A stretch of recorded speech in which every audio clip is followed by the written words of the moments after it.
Grimm's Fairy Tales, retold in one-syllable words by Jacob and Wilhelm Grimm. Hans in Luck.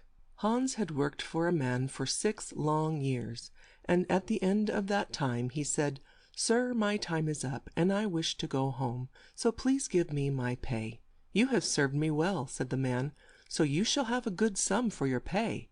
And he gave him a lump of gold as big as his head. Hans put the gold in a cloth and slung it on his back, and went on his way home. He met a man on a horse, and he said to him that he wished he could ride too.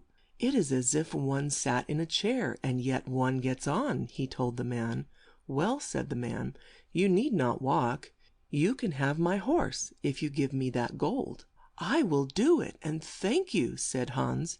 The man took the gold and helped Hans to get up on the horse. "When you want to go fast," said the man, "you have just to click your tongue and say, 'Get up.'"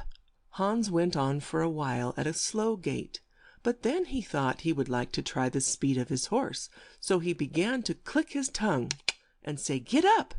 The horse set off at a smart trot, and the first thing Hans knew, he was pitched into a ditch that ran on the side of the road. The horse made a start to run, and would have got away if it had not been caught by a man who came by leading a cow. Hans said he wished he had that cow in place of a beast that kicked and plunged so that a man was likely to break his neck. "Well," said the man, "I will give it to you for your horse." Hans said, "All right," and the man got on the horse and was soon out of sight. Hans was full of joy as he drove his cow along.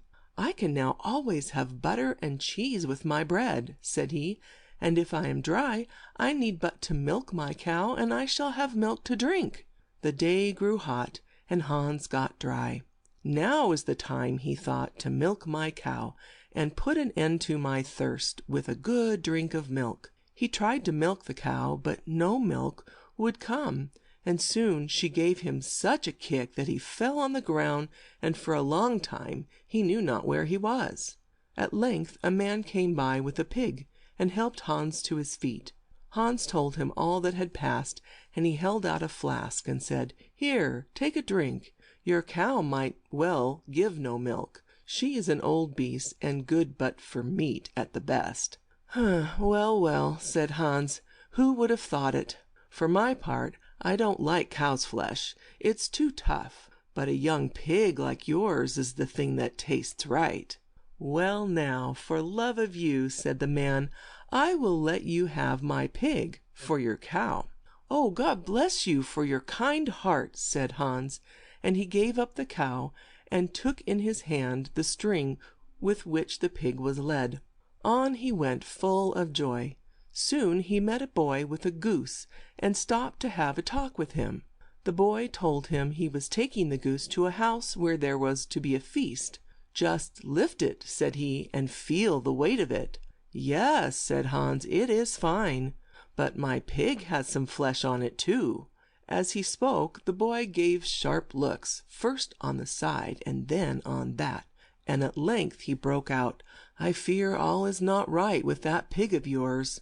In the town I just came through, a man had lost one of his pigs, and it seemed to me this might be it.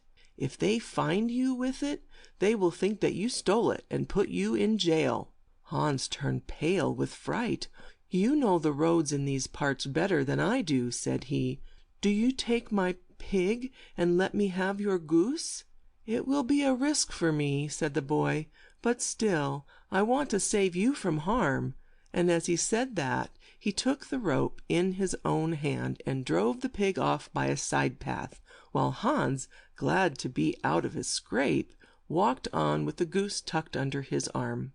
As he came near the last town on his way home, he saw a man whose trade it was to grind knives. He had a grindstone on a truck, and as he went on with his work, his wheel hummed, and he sang a gay tune.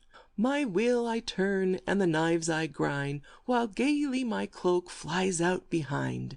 Hans stopped to look at him, and at length said, "Your trade must be a good one, since you sing at your work." "Yes," said the man, "this work pays well. A man who grinds knives is one who finds gold in his purse each time he puts his hand in it. "But where did you get that fine goose, if I may ask you?" "I gave my pig for it," said Hans. "And the pig?" "I gave my cow for it." "And the cow?" "I gave my horse for her." "And the horse?" "For him I gave a lump of gold as big as my head." "And the gold?"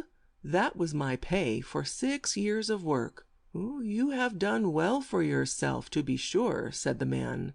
"Now, if you were like me, and could find gold in your purse each time you put your hand in it, you would be a made man." "How shall I do that?" asked Hans. "All you want is a stone to grind knives on.